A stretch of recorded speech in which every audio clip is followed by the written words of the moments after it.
मैं अरुण कुमार देवांगन। आइए गुणनखंड से संबंधित प्रश्न को हल करते हैं। प्रश्न है गुणनखंड कीजिए। पहला प्रश्न है 2x घात 2 y धन 6x y घात 2 धन 4x धन 12y। ये जो बीजी व्यंजक दिया हुआ है इसका गुणनखंड ज्ञात करना है।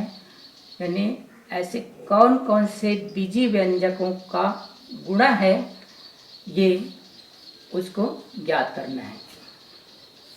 तो सबसे पहले इसको दो दो के समूह में लिख लेते हैं। जैसे 2x घात 2y धन 6xy घात 2, इसको एक समूह लिख लिए। और फिर ये जो दो पद है उसको एक समूह लिख लेंगे 4x धन 12y। अब ये देखेंगे कि इन दोनों जो पद हैं उसमें कौन कौन से गुणनखंड उभयनिष्ठ है इसमें। तो 2x घात 2y का जब गुणनखंड करते हैं तो 2x y 2x घात 2y का ये गुणनखंड हुआ।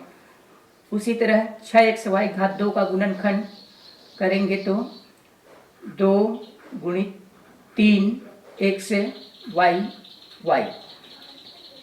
4x का जब गुणनखंड करेंगे तो 2 गुणित 2x धन 12y का जब अभाज्य गुणनखंड करेंगे तो 2 गुणित 2 गुणित 3y। 2 दूने 4 दिया 12।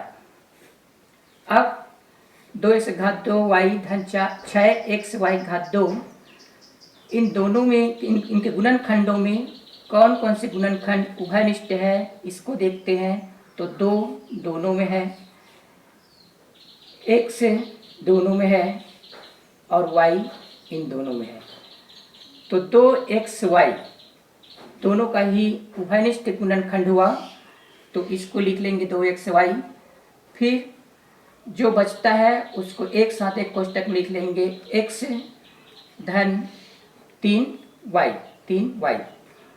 उसी तरह यहाँ पर भी तो इसमें 2 2 2 और 2, तो 2 दूने 4 दोनों ही पदों का उभयनिष्ठ गुणनखंड है तो 2 दूने 4 लिख लिए। फिर जो बचा इसमें x और ये 3y, तो x धन 3y। अब ये वाला पद और ये पद इन दोनों में कौन सा जो गुणनखंड है वो दोनों में उभयनिष्ठ है तो उसको लिखेंगे तो x धन 3y इन दोनों में ही उभयनिष्ठ है। और जो बचा 2xy धन 4 ये एक कोष्टक में लिख लेंगे तो यही इसका गुणनखंड हुआ। इसी तरह दूसरे प्रश्न में देखते हैं 6x घात 3 धन 8x घात 2 धन 9xy धन 12y।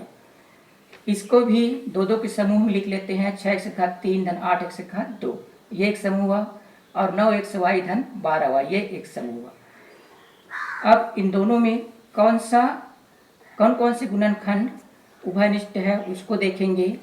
तो 6x घात 3 का गुणनखंड 2 गुणित 3 गुणित x 6x घात 3 का गुणनखंड हुआ। वैसे ही 8x घात 2 का गुणनखंड 2 गुणित 2 गुणित 4 2 दूने 4 दूने 8 x